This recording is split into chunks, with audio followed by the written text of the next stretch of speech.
Salut tout le monde, bienvenue à un épisode de l'Update. Je me présente, je m'appelle Virginie Lavoie et je suis directrice marketing de ThirdBridge. ThirdBridge, on est une agence montréalaise qui est spécialisée dans le développement logiciel, mais surtout le développement d'applications mobiles. Pour nous, livrer du code de qualité, c'est vraiment la base.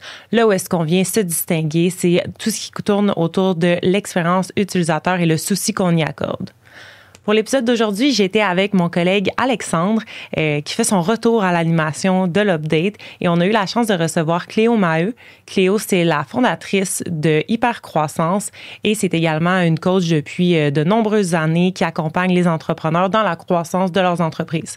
On a abordé plusieurs sujets aujourd'hui, notamment tout ce qui touche les meilleures pratiques de croissance en entreprise, mais également, on a parlé d'intelligence artificielle et de l'intégration de la technologie dans ces bonnes pratiques-là. Je vous en dis pas plus, je vous laisse écouter l'épisode. Bon épisode!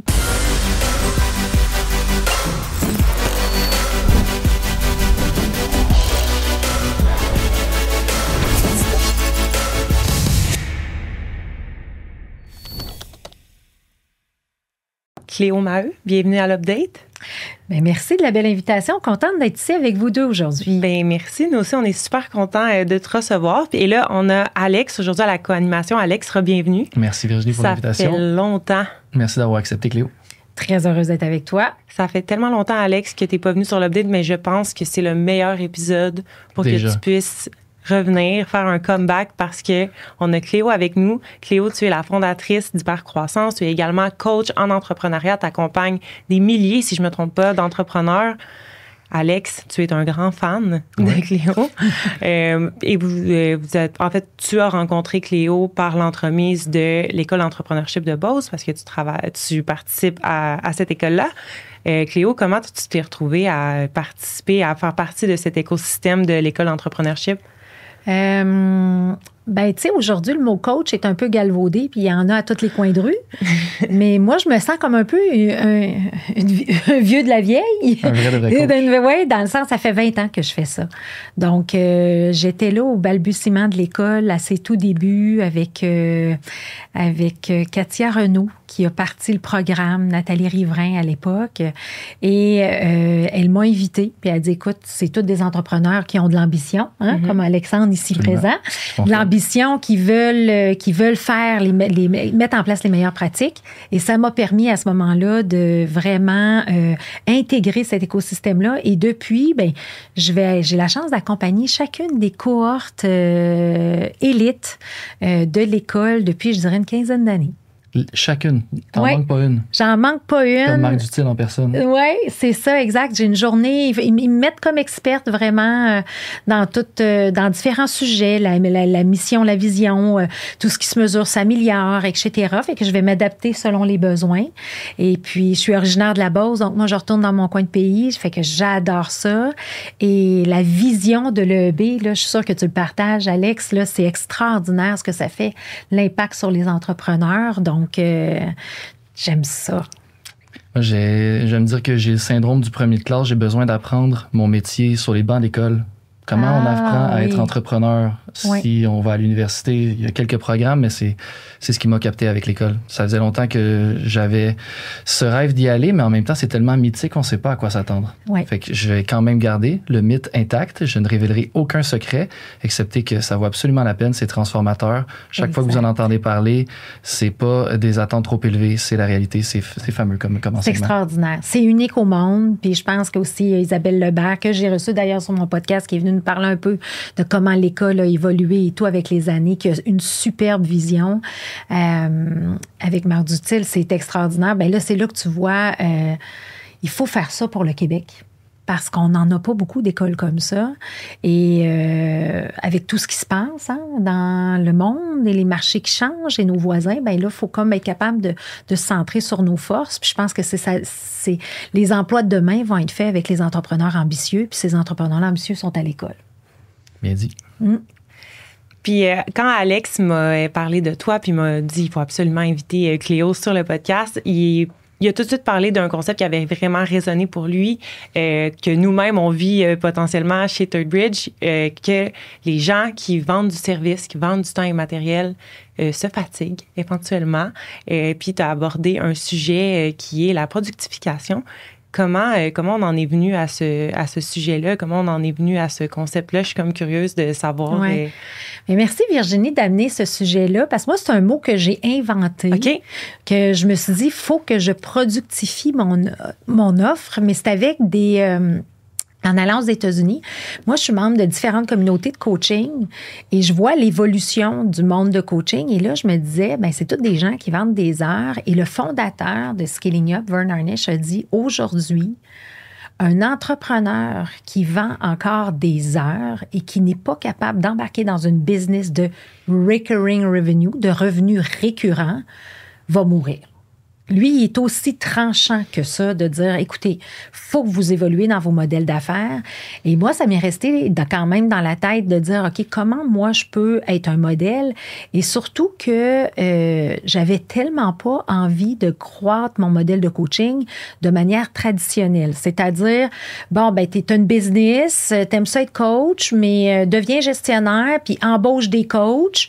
Puis là, moi, j'avais aucun intérêt à être gestionnaire. Moi, j'aime intervenir sur le terrain. C'est pour ça que je vais encore à l'école. C'est pour ça que Mais je me disais que je peux pas me multiplier, je peux pas me cloner. Fait que comment je suis capable... Et je suis un coach en scaling up, en hypercroissance. Fait que j'ai dit comment je scale up mon propre modèle sans être dans un modèle traditionnel de rajouter un nombre de coachs. Donc, c'est là que j'ai tourné vers la productification de mon offre il y a quelques années. Et aujourd'hui, je peux dire que j'ai un beau portefeuille de produits. Et on dit toujours, faut être capable de mesurer notre moteur économique en entreprise. Tu sais, le fameux moteur économique, le profit per X. Des business de service, ça va toujours être ton nombre d'heures facturables, mais il faut être capable d'évoluer puis de mesurer En fait, moi, mon maintenant, c'est mon profit par produit. Donc là, j'assure une pérennité peut-être à l'organisation, à toute cette productification-là. Et c'est ça, une valorisation également, puis surtout plus d'impact. Sans que ça passe par la croissance de l'équipe. C'est ça. Nomme-nous quelques produits. Écoute, j'ai tout un éventail de produits que j'ai développé avec le temps. Dans le fond, ça s'est fait, je te dirais, de manière organique, tu sais, un petit peu ici et là. Puis à un moment donné, je dis, OK, là, il faut créer une cohérence dans l'écosystème. Fait que le produit, je dirais, grand public, c'est vraiment mon podcast. Donc, et je vous félicite de faire un podcast parce qu'on a tous besoin de ça. Puis vous traitez un sujet, le numérique, qui est actuel et de l'heure. Fait que très heureuse d'être ici. Mais le podcast, pour moi, Histoire d'hypercroissance, a été mon podcast qui m'a permis d'être grand public. Je n'aime pas être sur les réseaux sociaux et dire qu'est-ce que je fais le matin et quoi je déjeune. Je déteste ça. Ce n'est pas moi, mais je sais qu'il faut être présent sur les réseaux sociaux. Alors, je me suis dit, pourquoi pas faire ce que je fais de mieux, qui est de faire briller les gens que j'accompagne. Et j'étais tannée aussi de voir sur la scène québécoise, c'est comme s'il y a 4 entrepreneurs qui réussissent puis qui font de l'hypercroissance alors qu'il y en a des milliers. Et j'avais le goût de montrer ces histoires-là qui sont souvent bien gardées. C'est des secrets bien gardés. Fait que le podcast est un des produits. Par la suite, j'ai créé ma propre maison d'édition. J'ai traduit 3 ouvrages. Donc, je vends des livres. Est-ce que je fais de l'argent avec ça? Pas pantoute. OK, vraiment pas. Mais le podcast non plus, toujours pas. Non, j'ai des sponsors et tout ça. Fait que c'est vraiment, mais je le mets comme une dépense marketing, tu sais, puis ça me permet de me donner quelque chose d'unique. Et là, les choses qui sont un petit peu plus payantes, là, c'est la formation en ligne. Donc, maintenant, j'ai une application. Donc, tu télécharges Hypercroissance, puis là, tu vas avoir l'ensemble des produits qui vont être là. Parce qu'aujourd'hui, on a besoin de simplicité. Donc, je me suis dit, je vais offrir ça à mes clients. La simplicité, tu télécharges l'application, puis là, tu mets ton chapeau hypercroissance. Fait que sur l'application, j'ai de la formation, j'ai le bootcamp, j'ai le mastermind. Donc, j'ai tout productifié ces produits-là. Et quand je fais des interventions de groupe, par exemple, comme dans mon mastermind, je vais toujours tout enregistrer et mettre sur la plateforme parce que souvent, tu es très occupé comme entrepreneur, tu peux pas être là. Donc, au lieu de répéter, là, on construit en fait du contenu intéressant pour ça. Il y a une certaine autonomie qui est offerte à la clientèle de cette façon-là, sans qu'il y ait besoin d'avoir un accès direct à toi. Exact. En fait, c'est toujours ça le défi de dire, et c'est un peu comme ça, puis tu sais, j'encourage les gens qui sont en train de réinventer un peu leur modèle de service, de dire... Elle est où ta plus grande valeur ajoutée? Fait que moi, c'est vraiment dans l'intervention. Mais après ça, je leur fais faire de la formation en amont pour pas tomber dans le basic du basic. C'est-à-dire que la base des 4 décisions de croissance, les indices, la stratégie, l'exécution, les liquidités, je les oblige à faire la formation en ligne. Puis après, ils ont une certaine base, il y a une compréhension commune. Et là, on peut vraiment aller dans mon X qui est vraiment challenger le modèle d'affaires, qui est d'amener des bonnes réflexions, des réponses. Sinon, je me tannais, là, tu sais. Mais en même temps... Tu faisais la base avec chacun individuellement. Maintenant, ils arrivent préparés. Tu es sur ton X. Exact. Est-ce que, je répète tes propres paroles, mais est-ce qu'on peut appeler ça le jaune d'œuf? C'est ce fameux concept? Oui, exactement. Oui, j'aime beaucoup ce concept-là en stratégie. Dans le fond, j'essaie toujours de définir, en fait, pour chaque organisation, en fait, puis ça, c'est pour tout le monde. Là. On doit être capable, aujourd'hui, avec tout ce qui se passe, être capable de simplifier notre modèle d'affaires, puis de savoir sur quoi on peut se concentrer, sur quoi on peut être les meilleurs. Donc, le jaune d'œuf, qui est le plus concentré, c'est si je m'en vais sur le site web de Third Bridge, puis je dis, c'est quoi le jaune d'œuf? Il faut que j'aille, pas un catalogue avec un menu pizza. Il faut, toutes les pizzas aux ananas, poulet, là, tu dis sauce blanche, là, ça marche pas, là. Il faut absolument que je comprenne, si je m'en vais sur votre site web, c'est quoi la proposition de valeur unique, sur quoi on se concentre. Puis le jaune d'œuf, ça, c'est une chose. Puis le blanc d'œuf, ça ne nous empêche pas de faire autre chose. Par exemple, dans votre cas, c'est quoi votre jaune d'œuf? Vous vous concentrez sur le numérique? Vous êtes vraiment comme into it pour faire des transformations organisationnelles, j'imagine, puis aider les gens avec les outils. Mais ça ne vous empêche pas des fois de faire des petits mandats à droite et à gauche. Mais on dirait que les gens veulent tout mettre puis ils n'ont pas de focus. Fait que moi, je vais être une experte en hypercroissance et j'ai différents produits dépendamment de où tu es rendu dans ton stade, dans tes étapes de croissance. Puis est-ce que ce concept-là de jaune d'œuf, blanc d'œuf, ça t'a permis de prioriser aussi qu'est-ce que tu peux productifier en premier? J'ai l'impression que peut-être le blanc d'œuf, c'est là qu'on va aller productifier un peu. Tandis que le jaune d'œuf, on va essayer de garder ça le plus personnalisé encore. Le plus personnalisé, c'est ça, c'est ta valeur ajoutée. Je dirais oui, ton point est bon dans un modèle de service. Dans un modèle de service, puis si tu es souvent solopreneur ou tu as une figure, une ambassadrice ou tout ça, fait que tu veux donner de la profondeur et de l'espace à cette personne-là pour que le reste suive, effectivement. Mais un exemple de jaune d'œuf, blanc d'œuf, moi, c'est que moi, je suis un coach où j'interviens, mais j'ai un background de Lean Six Sigma. Bien, ça, je ne le mettrai pas sur mon site web, mais je vais l'offrir aux clients s'il en a besoin. Mais c'est quoi l'identité, sur quoi je me concentre, c'est quoi ma valeur. Mais ça devient difficile d'être cohérent aussi. Là. Exactement. Si tu te mets à parler de toutes tes offres de service, les gens sont juste comme, OK, mais ils font quoi finalement en bout de ligne? Puis Dieu sait qu'on a une attention limitée quand les gens s'intéressent à nous, aussi bien tomber dans le jaune tout de suite. Exactement. Puis surtout aussi les différents modèles d'affaires qu'on a aujourd'hui, les gens, quand tu es une business de service, il faut que tu aies une spécialité, il faut que tu aies une proposition de valeur unique. Si tu es un MeToo, moi que j'appelle, dans le sens que tu veux être un mini-me, puis tu veux ressembler à lui, tu n'auras pas de valeur distinctive unique dans ta stratégie de croissance. Puis tu vas toujours avoir une pression sur tes prix, puis les gens vont te négocier. Mais si tu es capable de vraiment te concentrer sur ton jaune d'œuf, de productifier ce modèle d'affaires-là pour peut-être créer un petit peu plus de valeur puis de te concentrer, bien, je pense que c'est là que ça vaut la peine d'embarquer dans des beaux projets de transformation. J'en rajoute juste un petit peu, on enchaîne, mais on est là pour ça. J'ai rarement vu, j'ai fait une seule cohorte évidemment, fait que prends ça avec un grain de sel, mais le concept de jaune d'œuf, blanc d'œuf a touché la cohorte au complet. Tout le monde est parti avec une réflexion à ce sujet-là. Puis c'est un puzzle pour tout le monde. C'est un casse-tête. Il faut tous se poser la question, quel est le jaune d'œuf, quel est le blanc d'œuf? L'image est tellement puissante, tout le monde est parti avec. Fait qu'encore une fois, c'est un effet de la simplicité du propos, justement, puis de l'image qui est forte. Tout le monde l'a retenu. Maintenant, on s'adresse à n'importe qui de la cohorte, on leur parle du jaune d'œuf, blanc d'œuf, puis pas nécessairement tout le monde a la réponse, mais tout le monde y a réfléchi. Fait que félicitations pour cette intervention-là. C'est pas moi qui l'ai inventé, c'est Claude Dionne, en fait, qui avait amené cette idée-là de jaune d'œuf, blanc d'œuf. Puis j'aime l'idée très simple parce que, et surtout des fois avec nos équipes, tu sais, les équipes vont amener des opportunités, puis là, tu es capable de dire, ça rentre-tu dans le jaune d'œuf, ça, ou c'est du blanc d'œuf? Tu sais, tu dis, ben garde, tes vendeurs, là, ils t'amènent tout le temps du blanc d'œuf, puis tu fais pas bien de marge, puis alors que tu devrais aller chercher des mandats signature qui vont te faire passer au prochain niveau avec ton jaune d'œuf. Fait que, ben tant mieux si ça peut aider.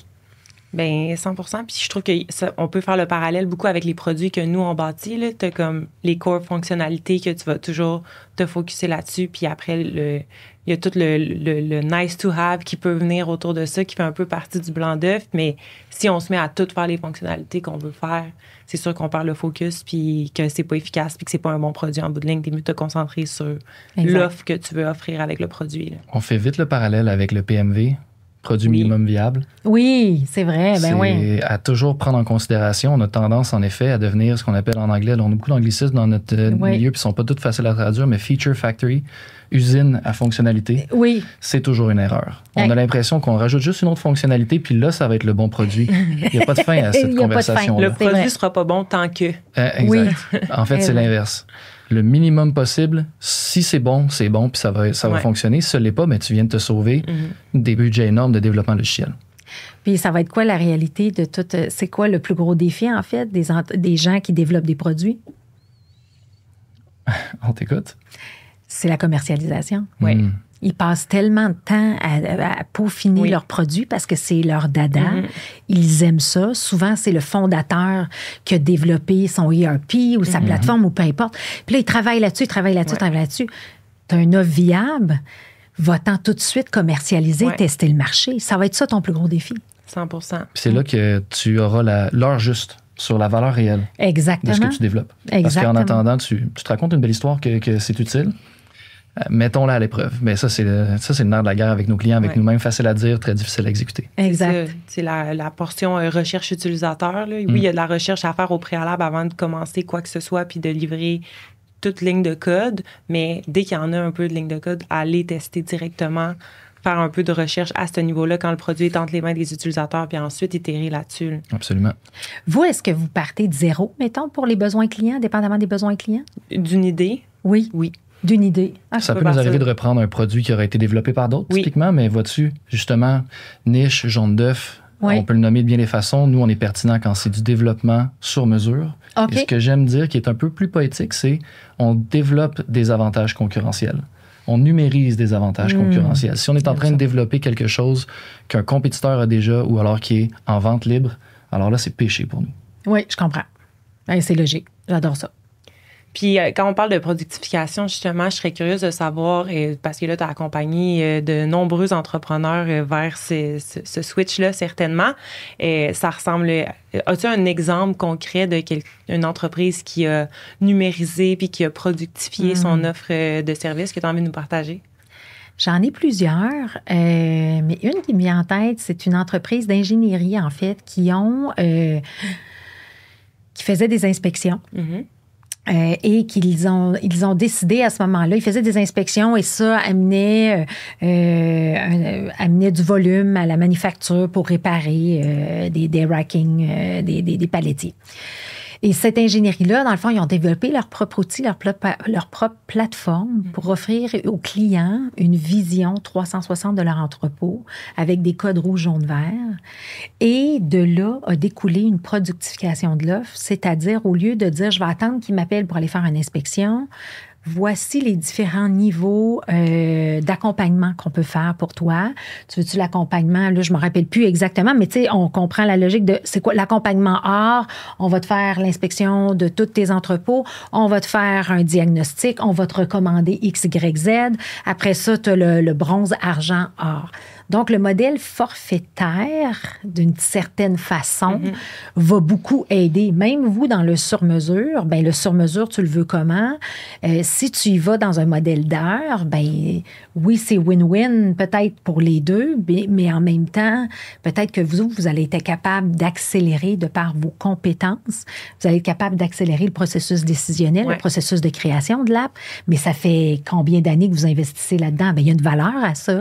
Fait que quand tu vends des heures, des fois, tu te fais prendre, tu sais. Donc, même chose avec des entreprises comme telles de services qui sont surtout régies, par exemple, dans la construction, où c'est des soumissions publiques, puis c'est le plus bas soumissionnaire. Je vais juste donner un exemple. Une entreprise qui investit dans l'intelligence artificielle, puis qui est capable de remettre ses rapports 2 fois plus vite par l'investissement qu'elle vient de faire de millions, mais qu'elle doit soumissionner encore des heures puis le modèle. Là, c'est là qu'il va bientôt arriver une dichotomie dichotomie dans la productification. On ne couvre pas l'investissement. Exactement. Fait que là, il va falloir que les choses changent. Il y a du lobbying à faire pour que, justement, les entreprises qui sont avant-gardistes, qui veulent faire ces transformations-là, ben il faut être capable de reconnaître la valeur pour la productification, puis de dire, ce produit-là, oui, ça prend 2 semaines de le sortir au lieu de 2 mois, mais il y a toutes des connaissances qui sont là. Ça fait des années que je productifie pour me rendre à cette vélocité-là. Fait qu'on peut pas juste me charger mon temps.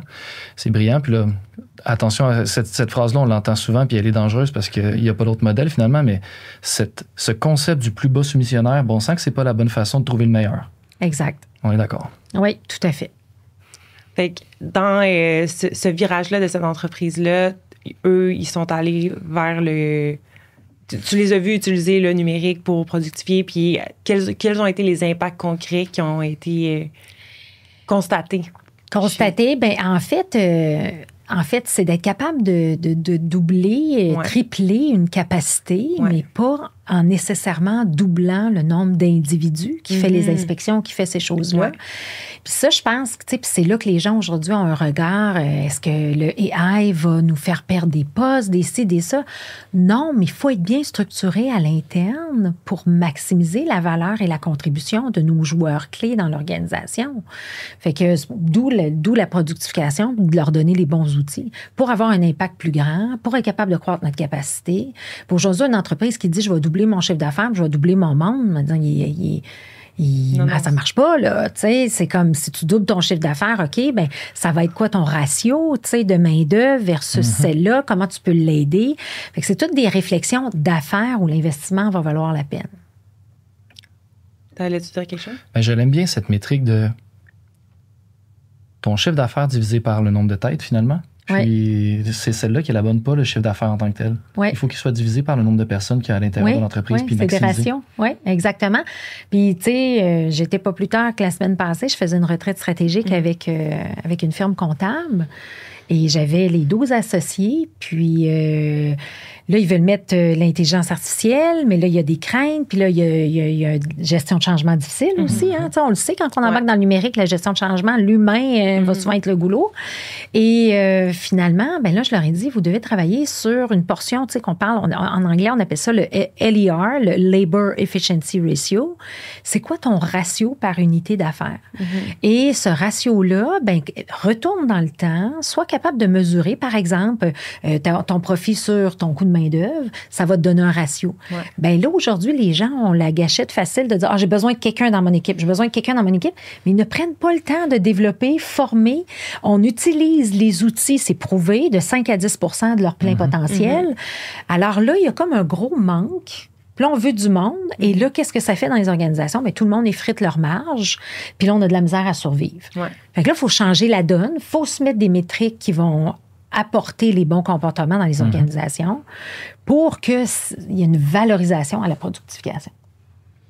100%. Puis est-ce que tu remarques dans tes interactions avec les entreprises, avec les entrepreneurs, c'est majoritairement au Québec ou c'est... Oui. OK. Francophonie qui était ta cible depuis le début, n'est-ce pas? Oui, c'est ça, parce qu'on est 250 coachs à travers le monde et moi, je suis la représentante francophone et j'ai les droits d'auteur francophones. OK. Fait que je me suis concentrée dans un marché francophone, mais c'est sûr que des fois, je vais intervenir aux États-Unis pour des amis, des trucs comme ça, mais c'est pas mon jaune d'œuf. C'est pas ton jaune d'œuf. Je comprends. C'est quoi le statut en ce moment? Où est-ce qu'on se retrouve au Québec au niveau de l'intégration d'intelligence artificielle dans les pratiques, dans le quotidien des entreprises? Est-ce que tu penses qu'on est à l'avant-garde ou on est loin encore? Je pense qu'on est vraiment en retard. Il y a quelques entreprises qui se démarquent, mais vraiment en retard. Puis c'est drôle parce que j'ai mis justement un post... de Peter Diamandis. Si vous avez une chance d'écouter, c'est lui, c'est un gourou d'intelligence artificielle, c'est un médecin de formation. Il y a un podcast aussi. Moi, j'ai toutes les nouvelles technologies, c'est incroyable. Puis lui, il a dit, aujourd'hui, si vos employés ne s'auto-forment pas en AI, vous êtes déjà en retard. Fait que là, c'est même plus une question d'apprendre à nos employés le AI. C'est qu'aujourd'hui, la compétence, c'est une curiosité, intellectuel d'aller chercher les bons outils pour toi. Puis oui, si tu as trouvé des bons outils qui devraient devenir un niveau corporatif, tout ça, mais il y a cette notion-là. Puis là, moi, j'ai écrit dans ma gang de mastermind, je leur ai dit, je l'ai écouté, j'ai dit, vos joueurs A aujourd'hui, là, vous ne devriez pas être en train de les pousser pour faire du AI. C'est eux qui devraient tirer après vous. Cette nuance-là, je pense, c'est un développement de compétences, un développement de s'assurer d'avoir les bonnes personnes, d'avoir une curiosité. Et les entreprises que je vois qui évoluent, tu as tout le temps, par exemple, le chef, le CMO, le Chief Marketing Officer, qui est un adepte de l'intelligence artificielle, puis là, il a tout automatisé. Pas plus tard qu'hier, je parlais avec une entreprise d'éclairage où le chef de développement de produits a tout automatisé ses trucs sur Monday. Il m'a montré comment il faisait. Il est capable de gérer, je pense qu'ils ont 800 SKU, toute la gestion de projet de ça, etc. Mais comprends-tu qu'il y a cette curiosité-là de s'organiser puis de trouver les outils? Mais c'est ça qu'on a de besoin. C'est pas non plus l'employé d'attendre. Ben là, quand il va avoir un projet, je vais embarquer. No way, là, tu sais, la vie. Là, ça va trop vite aujourd'hui. Fait que sois curieux pour toi. Ça peut t'aider autant dans ta vie personnelle que professionnelle. On le sait. Définitivement. Tu fais écho à quelque chose que j'écrivais hier qui a fait réagir un peu sur LinkedIn. On devrait utiliser le AI tous les jours. Puis si tu sais pas comment ou pourquoi, demande-lui. Oui. Ça a fait réagir un petit peu, mais en vrai, c'est ce que ça exprime. On est dans un monde où les outils se multiplient. On ne sera jamais à jour. Il faut oublier le concept, justement. J'ai maîtrisé l'intelligence artificielle, puis je ramène mes expertises, puis là, je suis à jour, je vais vous montrer comment l'utiliser. Demain, c'est plus vrai. Fait que c'est un peu ce que tu décris. Moi, je me dis, c'est la seule responsabilité d'un professionnel de nos jours. Oui. Utilise-le pour ton besoin métier, puis découvre comment il peut être utile. Ça va être différent pour toi que ton voisin qui a le même rôle, même description de tâche. On l'utilise tous différemment, fait que c'est notre curiosité, en effet, qui devrait nous Et cette curiosité-là devrait être partagée avec une intelligence collective. Et c'est là que l'humain embarque. Puis de dire, ben c'est quoi, moi, j'ai fait ça de mon côté, j'ai arrivé telle affaire, et tu sais, t'as vu à l'école, tu sais, moi, je suis encore ma tante, là, avec mes post-it, là, puis mes crayons fluo, là, puis j'aime ça. Il y a encore de la place pour ça aussi. Il y a encore de la place. Mais là, vois-tu, on a trouvé une façon de rentrer dans l'intelligence artificielle, de nous émettre des rapports.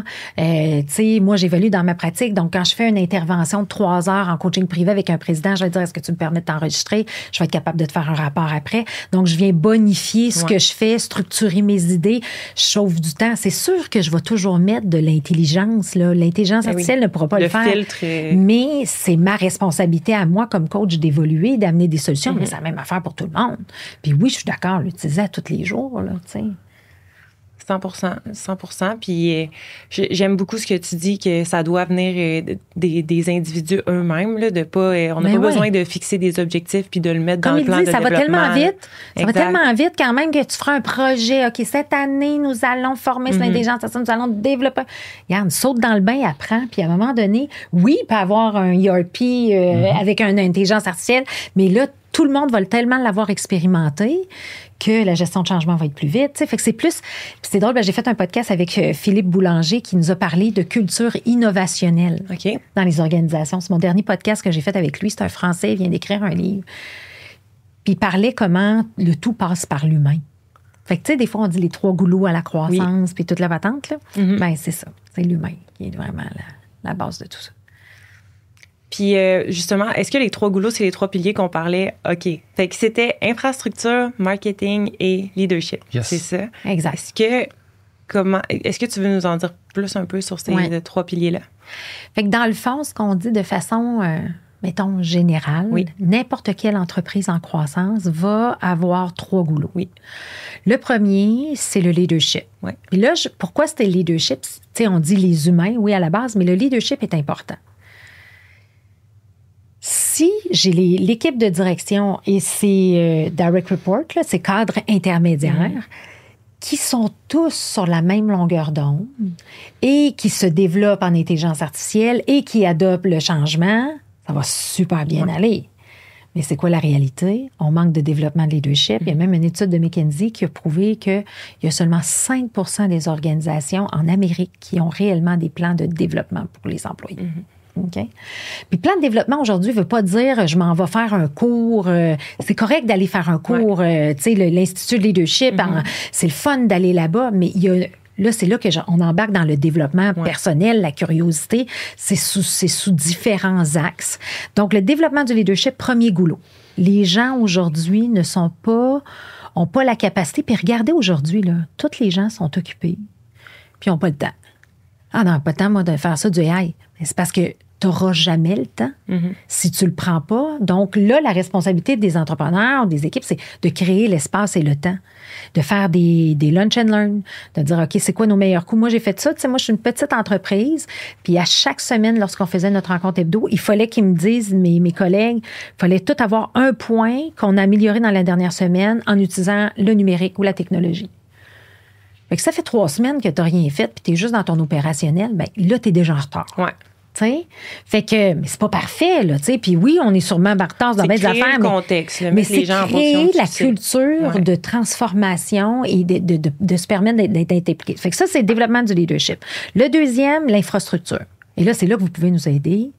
Quels sont les outils, les technologies qui sont nécessaires pour simplifier le travail des gens, pour leur permettre de bien évoluer et d'avoir du temps et de l'espace pour travailler. Travaille encore sur un fichier Excel, puis que la personne apprend 2 jours à faire ton tableau de bord, alors qu'aujourd'hui, il y a des solutions novatrices qui vont avoir un Python, tu vas avoir l'information en temps réel. Ben là, on s'entend-tu qu'il y a un décalage, et là, c'est là qu'il faut faire appel à des gens comme vous pour vraiment investir, mais tu le gagnes en temps. Tu sais, je veux dire, vos projets, il y a toujours, je suis sûre qu'il y a toujours un ROI sur vos projets, tu sais, un retour sur l'investissement. C'est une obsession. Difficile à prouver parfois, mais oui, on en parle théoriquement, on le mesure empiriquement, c'est une obsession, le ROI. C'est ça, exactement. Et le troisième élément, dans le fond, développement de talent, on a l'infrastructure et on a le marketing. Et là, c'est là qu'on a des gens qui vont être passionnés par leurs produits, passionnés par ça, passionnés par ça, et ils sont pas capables d'avoir un marketing qui leur permet d'avoir une proposition de valeur unique sur le marché. Et qu'est-ce qui te différencie vraiment? T'sais, et c'est là, justement, peut-être l'avantage de la plateforme qui va te différencier parce que tu es capable de faire tes rapports en 2 semaines, ce que quelqu'un va faire en 2 mois, ton compétiteur.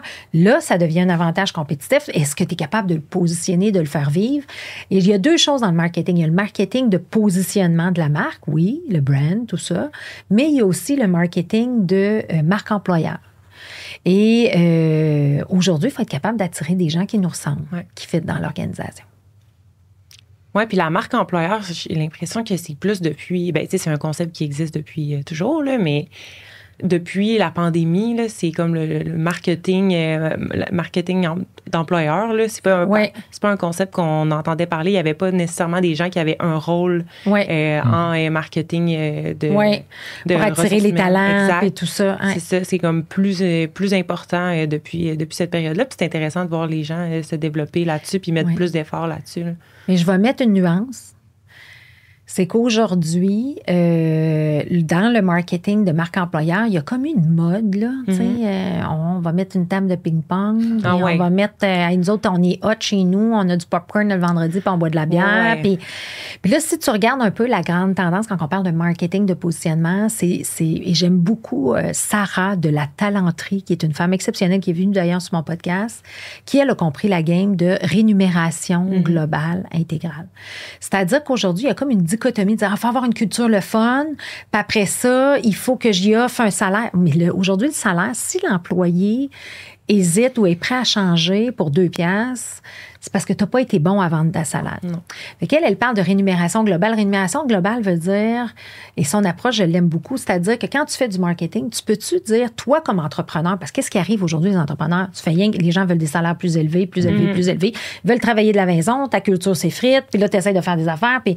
Fait qu'elle, ce qu'elle dit, c'est, on va voir une économie totale de ta masse salariale sur le long terme, mais on va offrir à l'employé ce qu'il veut. C'est-à-dire que moi, mon mari est policier, par exemple. Il y a une super assurance, il est blindé. Fait que moi, je la veux pas, ton assurance collective. Par contre, je suis une jeune maman, j'aimerais ça finir à 3 heures pour aller chercher mes enfants à 4 heures. Je suis prête à prendre un sacrifice là-dessus. Donc, les organisations, on offre le même package que toutes les autres organisations.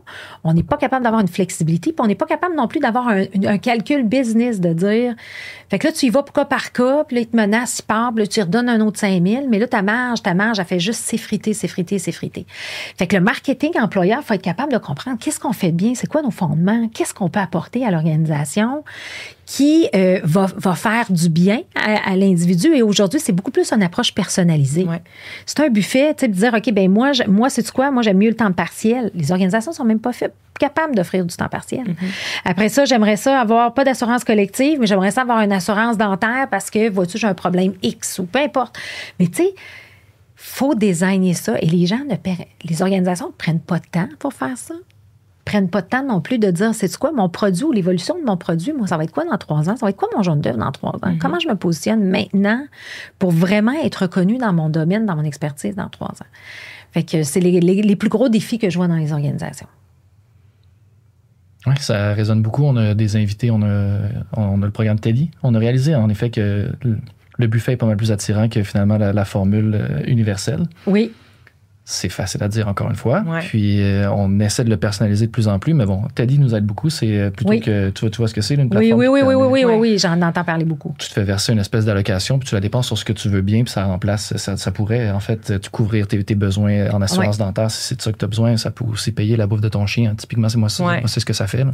Ouais. Fait qu'en effet, un petit degré de personnalisation, une très belle plateforme, fait qu'on les plug, mais c'est pas suffisant. Je pense que ça va plus loin que ça. Fait que continuons d'y réfléchir. Nous, on n'a pas la solution encore. Toi-même, chez toi, est-ce que...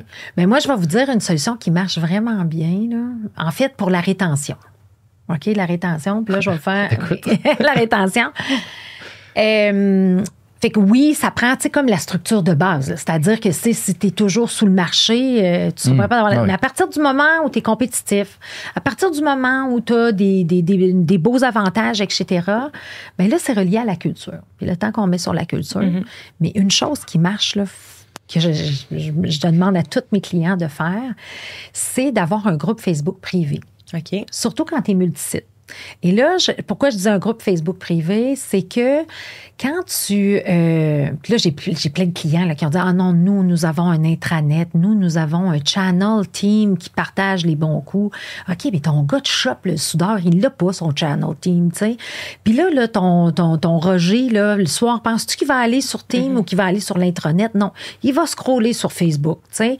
Fait que là, tu vas me dire, la nouvelle génération ne sont plus sur Facebook. C'est sûr que ça va être remplacé, mais pour le moment, j'ai comme l'impression que c'est le meilleur outil pour que les gens puissent vivre et ressentir la culture. Et pourquoi je dis ça? C'est que tu joues dans la tête de ton monde. C'est-à-dire que si je m'en vais sur un groupe Facebook de mon client qui réalise 30 rêves d'employés et que chaque employé doit mettre son rêve avec les photos de ce qu'il a fait sur le groupe Facebook, puis qui s'en va là-dessus, puis il voit un autre, il veut le passer sur son menu déroulant, puis là, qui montre ça à sa femme, puis il dit « Hey, regarde, c'est hot, Damotech, on a fait ça. Hey, on a fait un barbecue, voici ce qui est arrivé, voici ce qui était l'avant. » Fait que, et ça, c'était... David, qui a écrit le livre Fanocracy, qui dit You have to go where your people are. Fait qu'en marketing, tu dois aller là où les gens sont pour leur communiquer. Fait qu'aujourd'hui, des gens qui font des infolettes, des journaux internes, des intranets, je suis comme, hey, garde ça simple, là. Tu sais, Facebook, là, il se peuple par ben du monde. Puis souvent, la majorité des gens vont l'avoir parce qu'ils ont besoin de communiquer avec leur famille. Mais en même temps, si tu fais juste mettre du positif, les gens se rappellent. Sinon, les gens se rappellent pas tout ce que tu fais pour eux autres. Puis là, c'est là que tu peux faire un sommaire au trimestre quand tu fais des town hall meetings ou des rencontres d'employés. Bien là, tu as tout ton data qui est là. Puis là, tu dis, hey, gang, voici ce qui s'est passé dans les 4 derniers mois. Merci X, Y, Z. Et le président...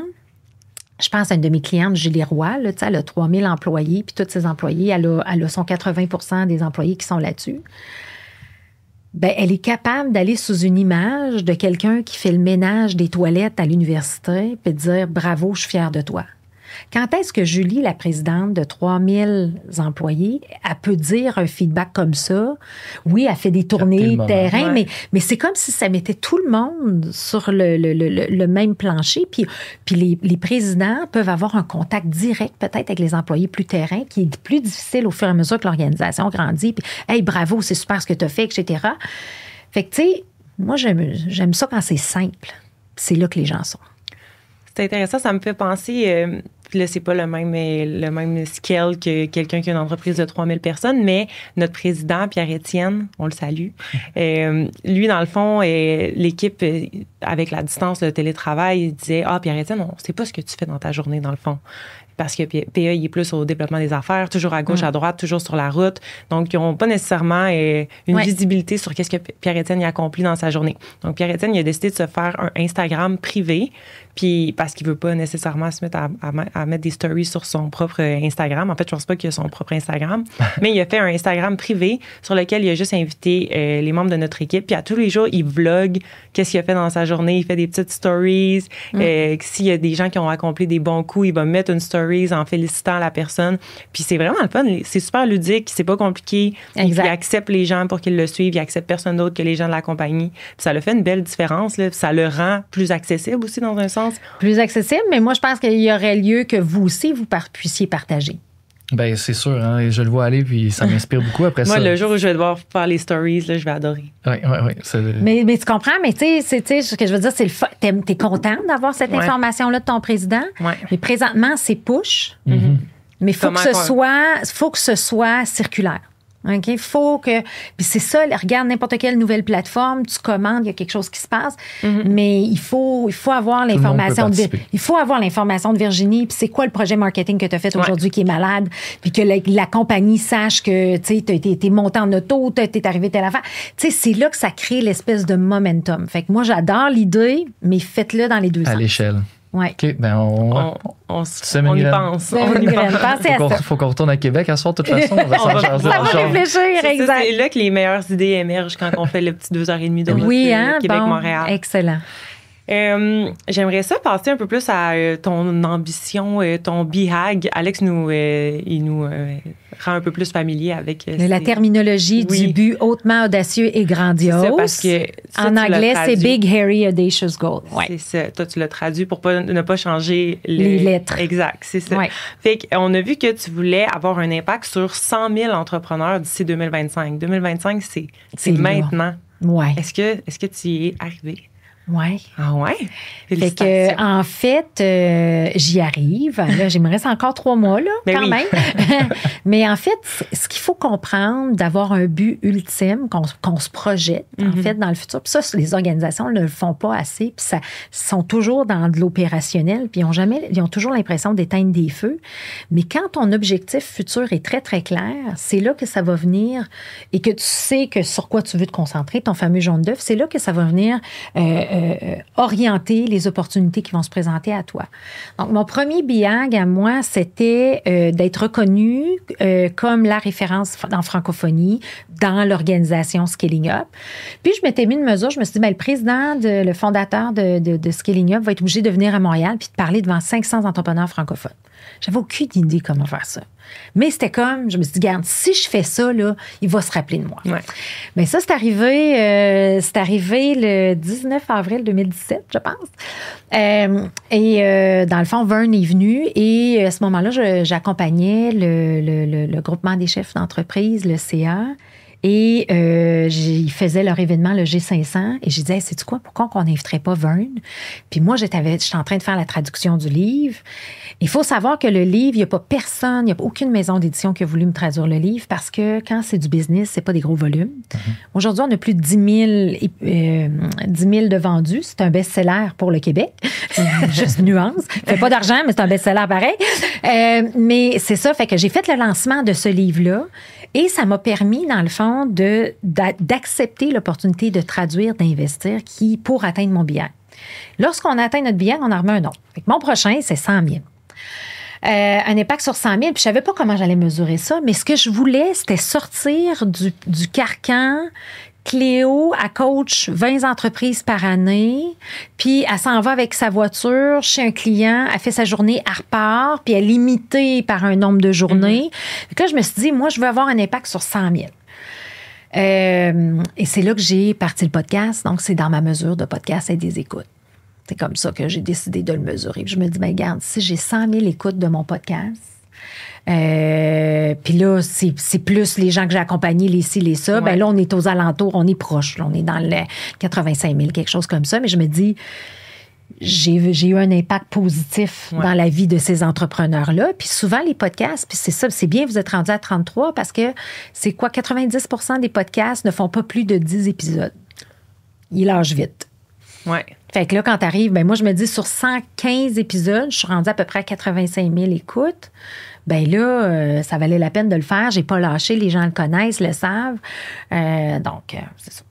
Ben, félicitations. Ouais, impressionnant. C'est très cool. Puis c'est, en tout cas, là, je parle d'expérience de podcast. Là, je pense que c'est facile là, de vouloir lâcher à un certain point. Là. Oui. T'es comme, moi, c'est beaucoup de temps à investir là-dedans. Est-ce que ça vaut la peine? Et surtout si tu n'as pas nécessairement de retour sur investissement monétaire. C'est dur à mesurer, n'est-ce pas? Exact, c'est très dur à mesurer. Nous, c'est plus en termes de notoriété là, qu'on va aller le mesurer. C'est ça, l'impact sur Third Bridge. Oui. Mais c'est bravo d'avoir été résiliente et d'avoir continué parce que je comprends que ça peut être tentant d'abandonner. Exact. J'avais beaucoup écouté le podcast de Lewis Howes, qui Greatness, The School of Greatness, qui m'avait inspiré. Puis lui avait dit, si tu embarques là-dedans et aucune attente, et fais-le pour 3 ans. Puis je m'étais partie dans cette optique-là de dire, je le fais pour 3 ans, aucune attente. Mais aujourd'hui, j'arrive à l'école d'entrepreneurship de Beauce. La majorité des gens vont l'avoir écouté. Ah oui, tu parles de lui. Oui, j'ai écouté le podcast. Fait que ça permet justement de rendre accessible, tu sais, aussi, parce que je suis seule. Fait que je peux pas accompagner des milliers et milliers de personnes, d'où la productification, mais d'où le podcast rend accessible. Puis là, je suis en train de penser à mon prochain. Un nouveau concept de podcast? Non, nouveau concept de BIAG. OK, oui, bien sûr. OK, parce que tu t'approches... 25 100 000, fait que là, ça va être quoi la next phase? Destination. Fait que là, je vais probablement être dans j'ai pas dit ça à nulle part, mais je vais probablement être dans la transformation et l'impact encore plus grand pour les entrepreneurs. Mais je vais garder ça secret. Ben oui. Gardons ça secret, mais je suis quand même curieuse de savoir... Qu'est-ce qui, pour toi ou pour l'équipe d'Hypercroissance, est vraiment synonyme de succès, on a un sentiment d'accomplissement à la fin de la journée? Fait que la raison d'être qu'on a, c'est toujours été inspirer et être complice du succès des entrepreneurs. Donc, l'idée de la productification, est-ce que c'est un produit qui inspire?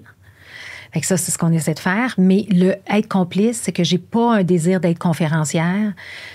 Parce que tu te fais juste inspirer, tu t'en vas. Mais moi, je vais être complice. T'sais. Je veux voir Alexandre, je vais le suivre sur les réseaux sociaux, je veux voir comment va Third Bridge, comment ça va.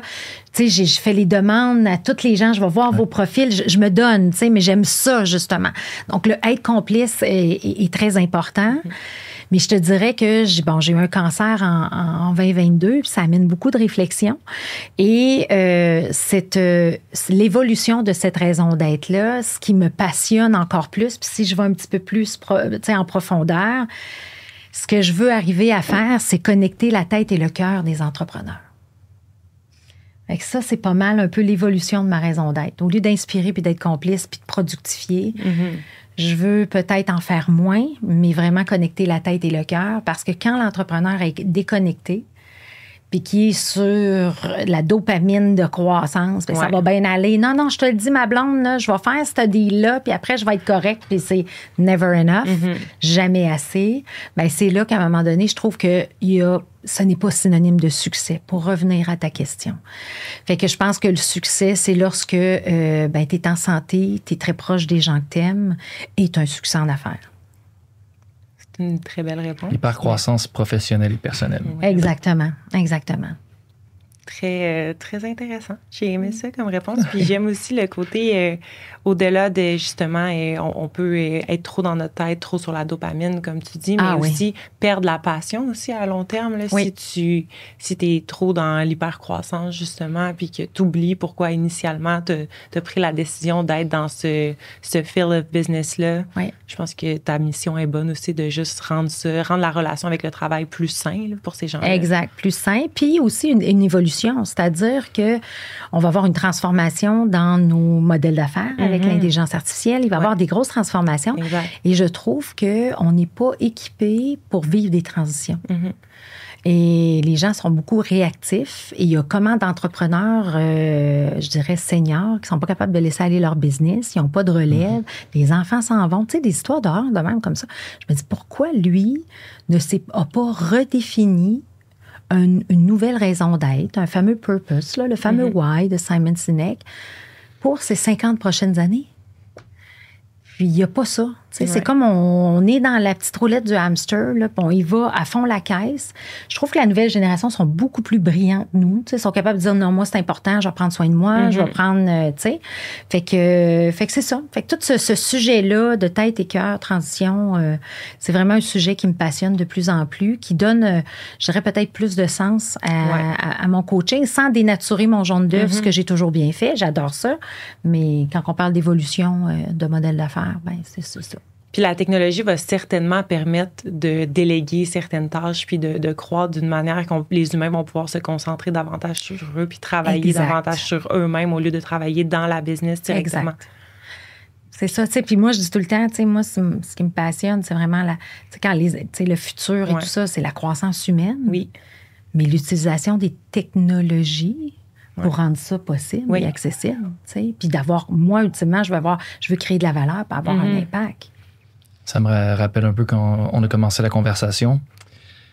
Tu ne voulais pas devenir gestionnaire, tu voulais continuer d'être dans l'action parce que c'est la passion. Puis c'est probablement comme ça qu'un entrepreneur, peu importe lequel, commence sa carrière d'entrepreneur. Puis à un certain point, à devenir gestionnaire, c'est valorisant aussi, là, je ne le minimise pas, mais ça reste que si tu es moins dans l'action, tu vis moins ta passion. C'est un peu ça aussi que la technologie va venir pallier à un certain point. Peut-être qu'on peut continuer de vivre la passion en connaissant de la croissance, sans justement se diluer en étant un gestionnaire qui délègue sans exécuter. Puis il faut que tu investisses pour arriver là. Il faut que tu structures. Il faut que tu t'entoures des meilleurs. Ces temps-ci, l'investissement est frileux, n'est-ce pas? On excuse tout le monde. Les facteurs géopolitiques, macroéconomiques, on les connaît, mais voilà, c'est frileux ces jours-ci. C'est incroyable. Mais en même temps, c'est là que les gens vont se démarquer. Puis, prenons un risque. Exact. Puis si on va sur un angle un peu plus visionnaire pour clore la discussion et l'entrevue, qu'est-ce qui, selon toi, dans 5 ans, les 5 prochaines années, quelles sont les tendances? Où est-ce qu'on s'en va au niveau de la croissance des entreprises? La croissance des entreprises. Je pense que ça va être les gens qui vont être capables de vraiment réussir, les entreprises, les organisations qui vont être capables de réussir, va être les organisations qui vont être capables de combiner culture et technologie. Donc, culture, pour moi, étant favoriser l'humain, développer l'humain, tout ce qui entoure ça, et d'investir en technologie. Et souvent, je trouve qu'il y a une dichotomie. C'est soit un ou l'autre. Alors, moi, je vais mettre tout en place, mais je vais tout automatiser, puis tout va être correct. Mais non, investis dans tes humains et la technologie, je pense que ça va être ça la clé du succès. Puis quand on parle d'investir dans les humains, il va y avoir une évolution dans les rôles, les responsabilités, c'est sûr, et d'avoir la bonne technologie, d'où notre idée de revenir, la grande tendance, les entreprises qui vont performer, les entreprises curieuses, qui vont être capables de faire de l'innovation. Bien, c'est une excellente réponse. Et là, la vraie dernière question. On n'a plus les questions dans le chapeau, mais j'aime vraiment la poser quand même. On la pose à tous nos invités. Quelle est l'application mobile la plus utilisée dans ton téléphone? Ah, bonne question. Puis là, je mets des règles, souvent. OK, dis-moi. Safari, c'est refusé. Gmail, c'est refusé. Et ChatGPT est maintenant refusé aussi. Ah ouais, tu l'as eu, ça. Ouais, parce que là, c'est plus original. Même LinkedIn, je suis sur le bord de l'enlever aussi. C'est pas assez original. C'est pas assez original. Une application que moi, j'aime beaucoup pour rester à l'affût, ça s'appelle Blinkist. OK. Connaissez-vous ça? Moi, je connais pas. C'est quoi? Blinkist. OK. C'est une application qui te fait un résumé audio d'un livre et que ça dure à peu près 18 minutes. Alors, tu peux le lire ou tu peux l'entendre. Parce que moi, à force de rencontrer mes clients, j'avais un livre par jour qui me parlait. « Hey, t'as-tu lu tel livre? T'as-tu lu tel livre? » Et j'avais un backlog. J'avais vraiment, tu sais, j'arrivais pas à lire les livres. Et quand je m'en vais en voiture puis que je veux justement comme me remettre dedans ou comme là, je m'en vais voir, mettons, Jim Collins, je vais juste... J'ai lu tous ses livres, mais je vais aller chercher, tu sais, un petit 18 minutes de refresh, là, tu sais, un petit... Et ça me fait tellement de bien. Et là, j'ai de l'air moins niaiseuse quand le client me dit, ben, tu sais, « Hey, t'as-tu lu mon livre que je t'ai recommandé? » Regarde, oui, j'ai compris que c'était ça. Puis là, tu sais, au moins, ça me donne un petit peu un petit contexte. Puis surtout, une inspiration, une motivation, mais qui est facile et rapide. Fait que ça fait longtemps que j'utilise ça. C'est bon, ça. Alex, quand tu me demandes de lire quelque chose, je vais utiliser cette application-là maintenant. Mais justement, le nombre de livres que j'ai pris en note qu'il fallait que je lise après que tu es intervenu à l'école, oui. Je pense que je vais être obligé d'aller sur Blinkist aussi. Oui, j'adore les livres. J'en ai un audio, puis j'en ai 2 physiques en tout temps. Mais bon, à un moment donné, il y a une limite. Autant qu'on peut investir en lecture, tu as trouvé un bon truc. Exact. Puis moi, je le fais. Je commence sur Blinkist. Puis si j'aime vraiment ça, là, je vais aller lire le livre. Mais souvent, c'est pas tous les livres qui t'intéressent. Fait que ça me permet de faire un entre-deux pour aller vraiment lire ceux qui me passionnent, qui m'intéressent. Et le meilleur livre que j'ai lu cet été, c'est Let Them Theory de Mel Robbins. OK. Ça, là, c'est tellement bon parce que ça te libère de toutes tes frustrations.